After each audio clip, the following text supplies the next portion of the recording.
Are cormorants a problem in Ireland, or are we blaming the wrong bird? Across Ireland, this debate keeps coming up, especially amongst anglers. Cormorants are accused of hammering fish stocks, not just salmon, not just trout, but all fish. So is there actually a cormorant problem in Ireland, or is there something bigger going on? When we talk about cormorants in Ireland, what we're really talking about is the Great Cormorant. And this species is actually native to Ireland, despite common belief. The Great Cormorant has lived on Irish coasts for thousands of years, feeding on our dense marine life. And cormorants are highly skilled predators, especially when it comes to eating fish, their main diet. They can dive up to 45 meters in some marine areas and have the ability to stay underwater for 60 seconds. An adult bird will roughly eat around 400 to 600 grams of fish a day, which is a lot. And depending on the season and energy demand, they might eat more. They have a sharp hooked beak for gripping fish and strong webbed feet for swimming. They also have dense bones which help them dive really efficiently. Up until the 1980s, their population was really struggling. Overhunting and habitat damage caused a great decline in their population.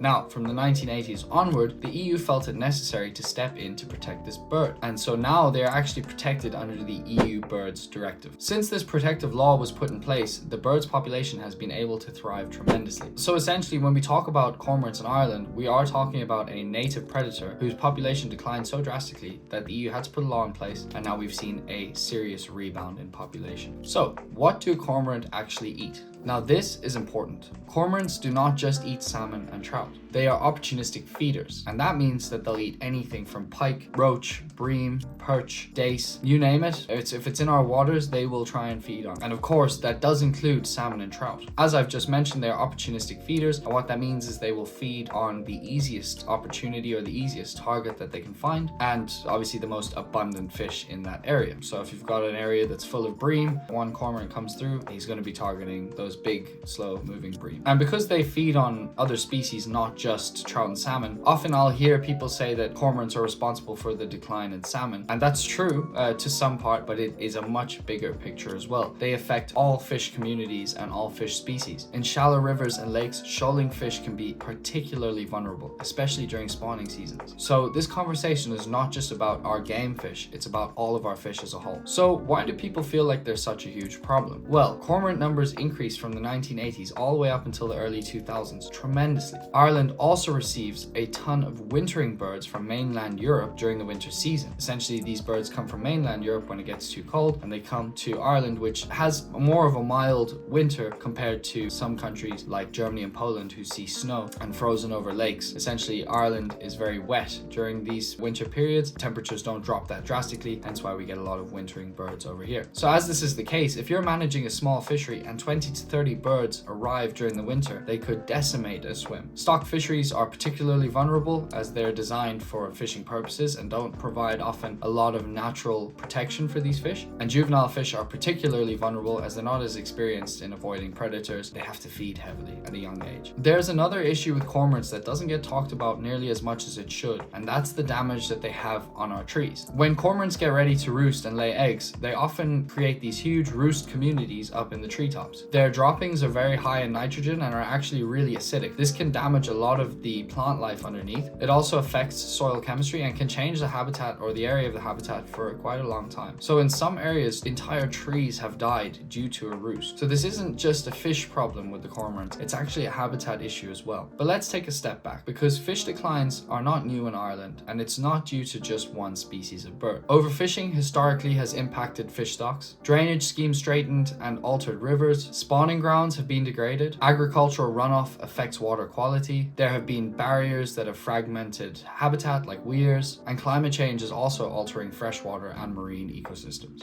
For migratory species like trout and salmon, marine survival in the North Atlantic has declined significantly in recent years. And for coarse species, habitat change and water quality play a massive role in decline of fish stocks. Cormorants are just one predator in this whole system, and they're a visible one. You can see them feeding. You cannot see a decline in marine survival rate. You cannot see long-term habitat degradation. It happens slowly over decades. So scientific research done across Europe does show that yes, cormorants can be detrimental to one area where fish are living, but they are rarely the sole driver of widespread fish stock collapse. But, and this is an important point to raise, in an already pressured system, overpredation is a massive problem. Ireland allows license control of cormorants under strict conditions. If serious damage to fisheries can be demonstrated, permits for lethal control can be used. We also use non-lethal non-lethal methods like scaring the birds and roost disturbance to hopefully get them to move off. However, widespread culling of cormorants is highly controversial. Cormorants are long-lived birds and they can often live up to 20 years, and their population is closely tied to fish stocks. So essentially, if the fish stock declines, bird population seems to decline as well. So the debate comes down to this: are there genuinely too many cormorants, or are they thriving because certain concentrated areas provide an easy feeding opportunity? And if fish stocks are already being damaged by habitat and other environmental issues, does removing the birds change that much at all, or does it just treat a symptom of it? So, is there a cormorant issue in Ireland? At a local level and in small fisheries, there absolutely can be. At a national level, cormorants are just one piece of a bigger picture in environmental damage, and this involves habitat change, water quality, agricultural runoff, and even climate change. The real question might not be, are there too many cormorants? The real question might be, why are our freshwater ecosystems vulnerable enough that predation has this level of impact? I want to hear from you. Should Ireland increase control measures, or should focus be more on restoring habitats and fish populations first? Let me know in the comments below, because this isn't simple and it affects everyone who cares about Irish fishing. Thanks for watching, guys. We'll see you next week.